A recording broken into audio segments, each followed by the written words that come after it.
Hello and welcome back to my channel. So this is fourth lecture of complex integration. जैसे कि आपको पता है कि आजकल हम कॉम्प्लेक्स इंटीग्रेशन पढ़ रहे हैं और थर्ड लेक्चर में हमने कॉम्प्लेक्स इंटीग्रेशन का कॉशीज थ्योरम पढ़ा था, है ना। कॉम्प्लेक्स इंटीग्रेशन जब पढ़ते हैं तो हम क्या स्टार्ट करते हैं, we start Cauchy's theorem, Cauchy's Goursat. तो मैंने डिटेल में अच्छे से आपको एक्सप्लेन किया था कि कॉशीज थ्योरम क्या होती है, कैसे अप्लाई होती है, and we did proof as well, है ना। कॉशीज थ्योरम का प्रूफ किया। और आज के लेक्चर में हम क्या करने वाले हैं, एक्सटेंशन ऑफ कॉशीज थ्योरम। इसको हम इंडिपेंडेंस ऑफ पाथ भी बोलते हैं। तो आज हम इंडिपेंडेंस ऑफ पाथ और डिफॉर्मेशन ऑफ पाथ पढ़ेंगे, ओके। और फिर एग्जाम्पल भी करेंगे इसको देखने के लिए कि कैसे डिफॉर्मेशन ऑफ पाथ का प्रिंसिपल अप्लाई होता है। So it is very very simple. So बहुत आपको ध्यान से देखना है कि क्या है एक्सटेंशन ऑफ कॉशीज थ्योरम।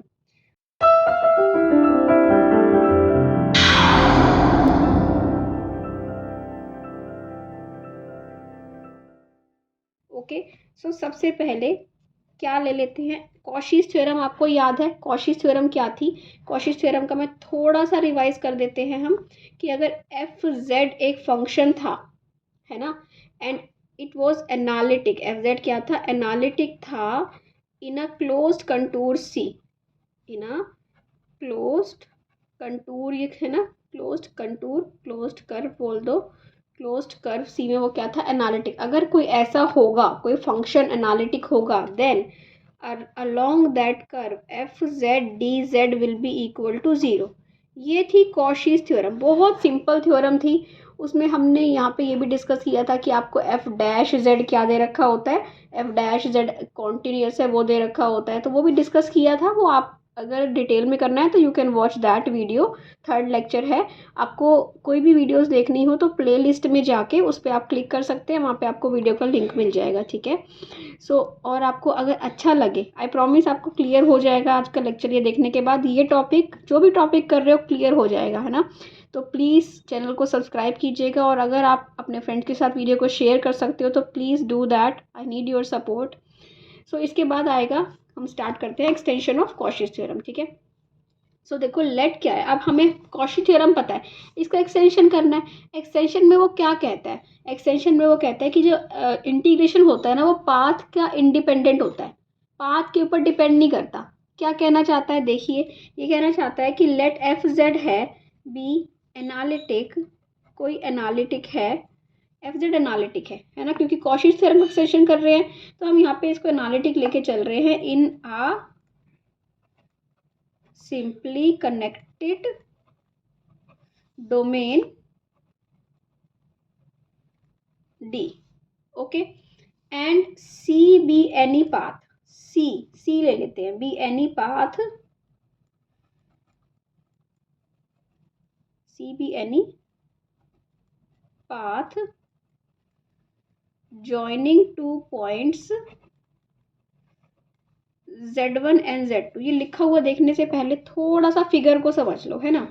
देखो एक दो पॉइंट्स हैं, Z1 है और Z2 है, ये दो पॉइंट्स हैं।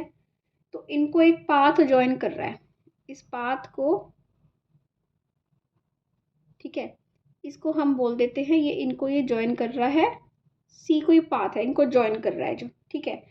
तो इसको, ये हो गया, सपोज कीजिए इसको हमने ले लिया ए पॉइंट, ये ले लिया बी पॉइंट, यहाँ पे कोई है सी पॉइंट, ओके, और यहाँ पे कोई है आपका, ले लिया हमने डी पॉइंट। चार पॉइंट ले सकते हैं इस टाइप से, ठीक है। तो ये एक क्लोज्ड कर्व है, Z1 Z2 है। अब Z1 जो है वो इसके थ्रू भी मिल रहा है, इस कर्व को, इसको ई पॉइंट बोल देते हैं, ई, क्योंकि इस कर्व को हम C1 नाम दे देते हैं। अब ये इधर से इधर भी ज्वाइन कर रहा है, इसको हम C2 नाम दे देते हैं, ठीक है। ये इधर से इधर Z1 से Z2 भी जा रहा है, और यहाँ से यहाँ भी जा रहा है, इस वाले कर्व को C2। और पूरा कर्व क्या है, या इसको बोल दीजिए AEBD, AEBDA, है ना। ये पूरा क्लोज्ड कर्व हो गया। कैसे बोलेंगे इसको, AEBDA, ओके। अब देखिए द पाथ C, हमने ये कोई डोमेन ले लिया D, ये D डोमेन है। तो ये जो पूरा पाथ C है, कौन सा है C पाथ, C पाथ है ये, कौन सा, AEBDA। The path C lies entirely in D।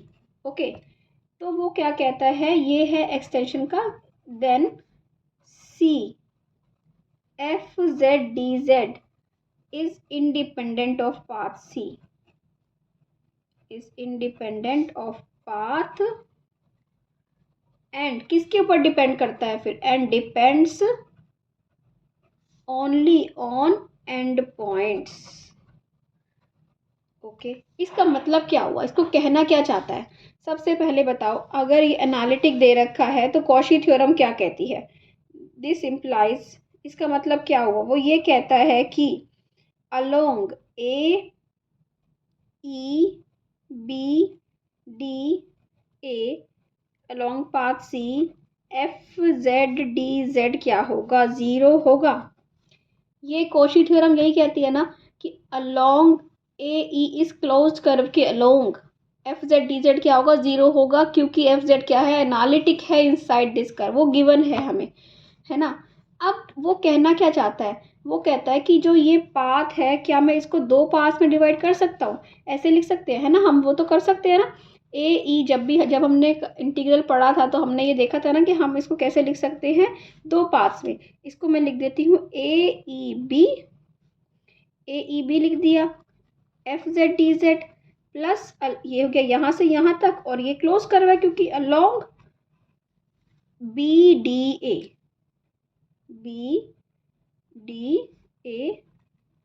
FZDZ, ठीक है, BDA FZDZ इक्वल टू क्या है, 0 है।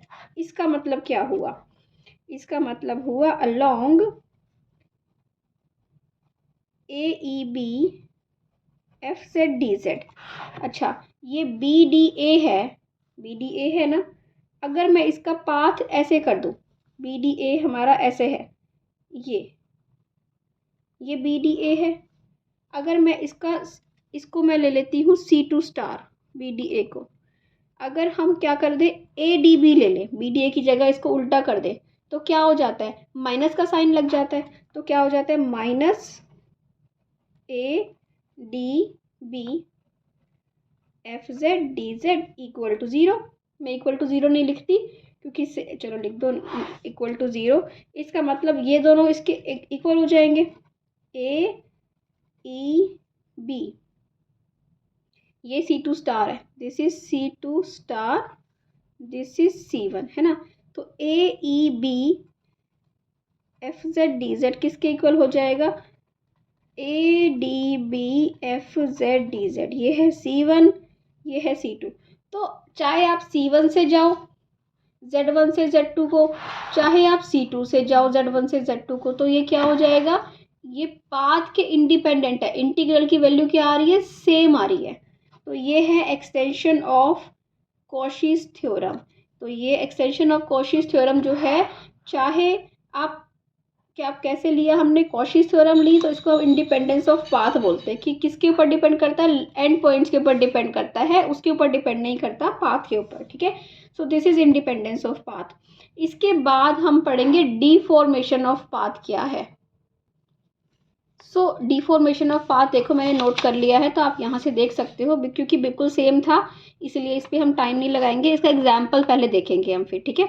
ये है डिफॉर्मेशन ऑफ पाथ, वो यही कह रहा है कि Z1 Z2 दो पॉइंट्स हैं, ऐसे ही किया था हमने, कोई दो पॉइंट्स हैं डोमेन D में, कंसिडरिंग टू पाथ्स, कौन कौन से दो पाथ करें, एक C1 जो हमने वही किया था ना, ऐसे इसको A बोल दिया था, इसको क्या बोल दिया था, B बोल दिया था, इसको यहाँ पे E बोला था ना, E बोला था, और इसको D, तो ये AEB पाथ ले लो या ADB पाथ, दोनों के अलोंग इक्वल होता है। तो वो कहता है कि considering two path C1 and C2 joining Z1 and Z2 point, when where ये क्या कहता है, CFZDZ is independent of path of integration.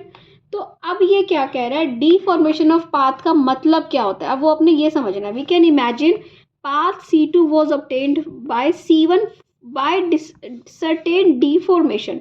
तो जो C2 वगैरह दूसरा पाथ जो मिला है ना, वो पहले वाले पाथ से मिला है डिफॉर्म करके। कैसे डिफॉर्म करते हैं, आपको इंटीग्रेशन में पता है ना, कैसे इंटीग्रेशन जब आप करते हो तो सब्स्टिट्यूट मेथड करते हो ना, तो वही दैट इज डिफॉर्मेशन। सब्स्टिट्यूट जब करते हो तो क्या करते हो, आप लिमिट भी चेंज करते हो, है ना।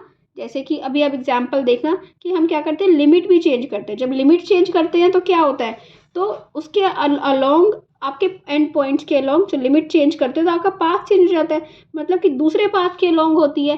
तो देखो कैसे हम ये देखेंगे, then the line integral contour integral of analytic function along any path is equal to line integral of the same function along another path।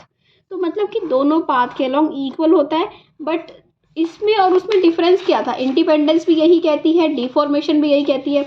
Deformation ये कहती है कि जो C2 पाथ मिला वो C1 को डिफॉर्म करके मिला। कैसे मिला वो अभी एग्जाम्पल से देखिए, ठीक है। सो लेट्स अब एग्जाम्पल्स पे आते हैं फिर। देखो कैसे अब हमें ये वाला एग्जाम्पल सॉल्व करना है। वो कह रहा है evaluate the integral I is equal to Z by 1 plus z square DZ। ये है where C is the upper semi circle. ये है C कर्व, हमें देखो C पाथ क्या दे रखा है, Z प्लस 1/2। ये एक सर्कल है जिसका सेंटर क्या है, यहाँ -1/2 है ना, -1/2। रेडियस भी क्या है, 1/2 है। सर्कल क्या होता है ये आपको मेरी वीडियो में मिल जाएगा। मैंने जब हम कॉम्प्लेक्स स्टार्ट की थी तो कॉम्प्लेक्स के सारे बेसिक टॉपिक्स ये डिस्कस किए थे। सर्कल क्या होता है, नेबरहुड, वो हर ओपन सेट है ना, ये सारी चीज़ें हमने कॉम्प्लेक्स में डिस्कस की थी। तो जो कॉम्प्लेक्स की प्लेलिस्ट है उसमें आपको ये लेक्चर में मिल जाएगा इसके ऊपर, अगर आपको बेसिक पढ़ना है। ओके, तो देखो ये क्या है, ये सर्कल है, इसका 1/2 क्या है, रेडियस है, तो ये सर्कल बन जाएगा ये वाला। ओके, अब हमें देखो क्वेश्चन क्या है हमारा, हमें सर्कल पता है, हमें कह रहा है कि डिफॉर्मेशन ऑफ पाथ को यूज़ करो। ओके, अब डिफॉर्मेशन ऑफ पाथ को कैसे यूज़ करेंगे, I इज इक्वल टू है इंटीग्रल C, ठीक है, और C क्या है, C अपर सेमी सर्कल लेना है आपको, ये है आपका curve, C is upper semi circle, close तो कर्व नहीं है ना, ठीक है, अपर सेमी सर्कल है। ओके, ठीक है, अपर सेमी सर्कल किसका, इस वाले सर्कल का।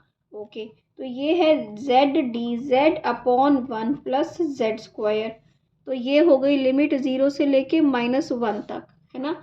तो ये जो है 0 से लेके -1 तक। अब देखो पाथ को डिफॉर्म करते हैं कैसे, सब्स्टिट्यूट कर दो, पुट 1 प्लस जेड स्क्वायर को अगर हम t पुट कर दें तो 2 dz क्या हो जाएगा, dt हो जाएगा। तो अगर एट z को 0 लोगे तो t इज़ 1, z को माइनस लोगे तो t क्या मिलेगा, 2।